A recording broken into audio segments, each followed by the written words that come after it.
Il en est plusieurs parmi vous qui n'ont aucune connaissance de l'effort que requiert le souvenir continuel de Dieu. Beaucoup ignorent même ce que veut dire le souvenir de Dieu.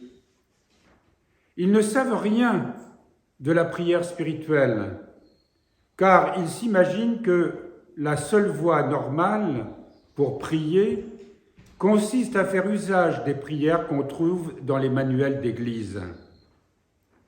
Quant à la communion secrète avec Dieu dans le cœur, ils n'en connaissent rien, non plus que du profit qu'ils pourraient en tirer, et ils n'en goûtent jamais la douceur spirituelle.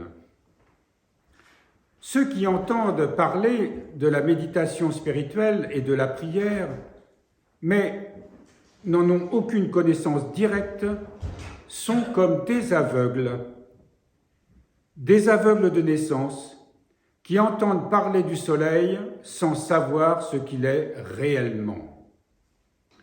Cette ignorance leur fait perdre beaucoup de biens spirituels, et ils ne parviennent qu'avec lenteur à l'acquisition des vertus qui permettent d'accomplir le bon plaisir de Dieu.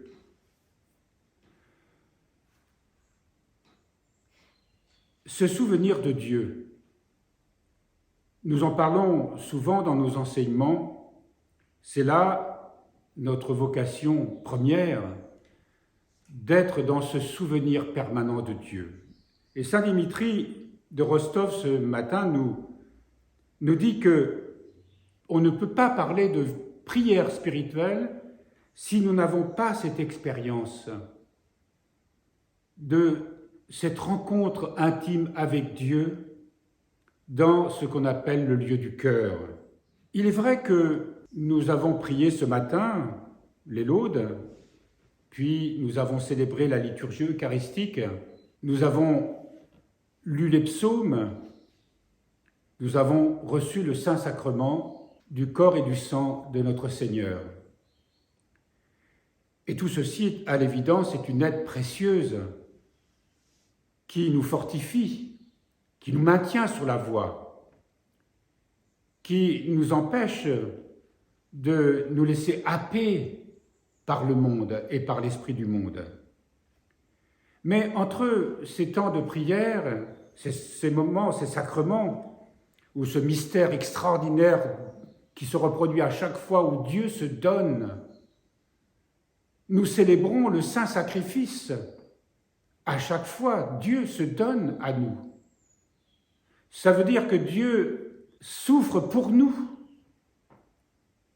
Et ce mystère nous échappe le plus souvent lorsque nous nous approchons pour recevoir le corps et le sang du Christ. Nous nous approchons souvent sans véritable componction, sans véritable conscience de notre misère humaine.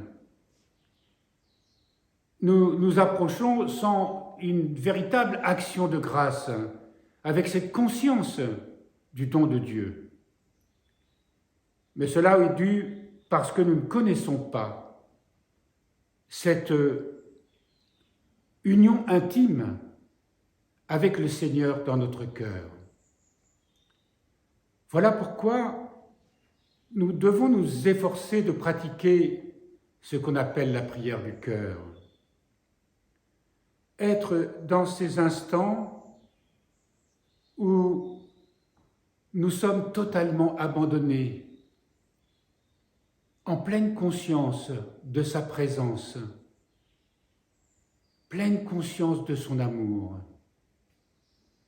pleine conscience du don de cet amour que Dieu veut pour nous, mais surtout la pleine conscience de notre pauvreté. Et cette pauvreté, cette pleine conscience, c'est déjà un don de Dieu, c'est déjà une grâce que nous recevons. Et lorsque le Seigneur nous la donne, eh bien, il y a ce cœur à cœur particulier qui nous permet de comprendre ce à quoi nous sommes appelés. Et pouvoir, dans ces moments intimes, les prolonger le plus longtemps possible pour que ces instants nous imprègnent toute notre journée.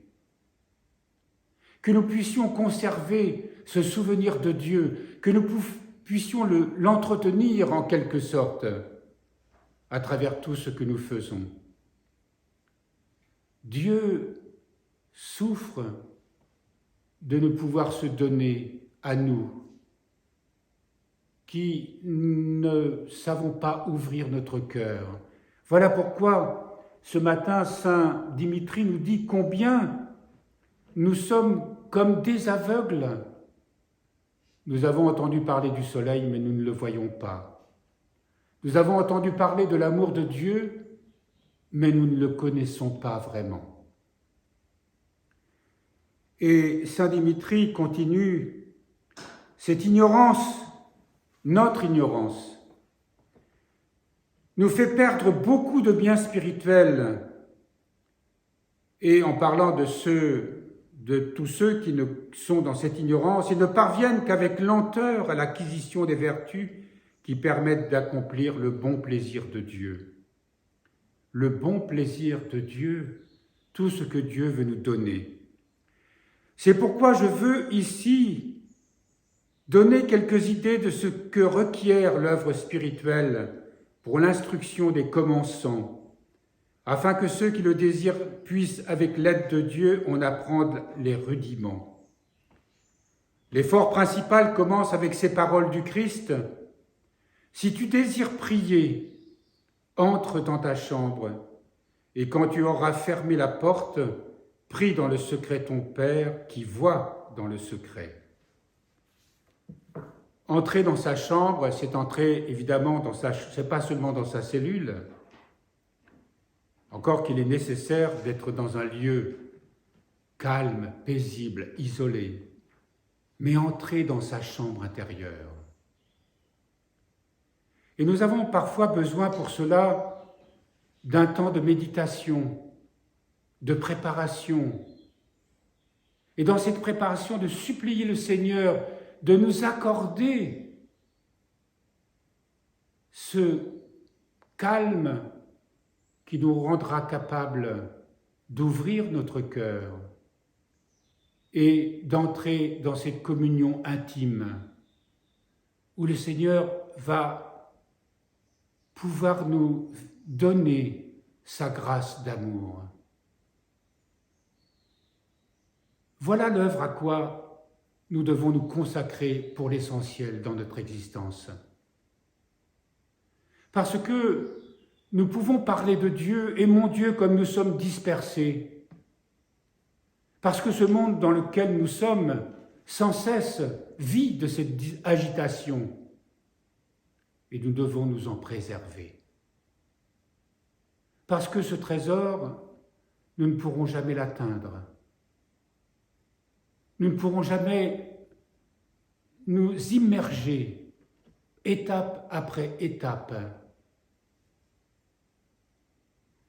À quoi sert notre vie chrétienne si nous n'avons pas connaissance de cette expérience? Surtout pour nous qui sommes moines et moniales ou chrétiens désireux de se consacrer. Il faut consacrer un temps particulier à cette œuvre, en dehors des offices, en dehors des temps même où nous pratiquons la prière, entrer dans sa chambre intérieure, dans des moments privilégiés, pour que peu à peu, il nous soit donné la grâce de comprendre ce que nos pères nous enseignent à travers leurs écrits spirituels.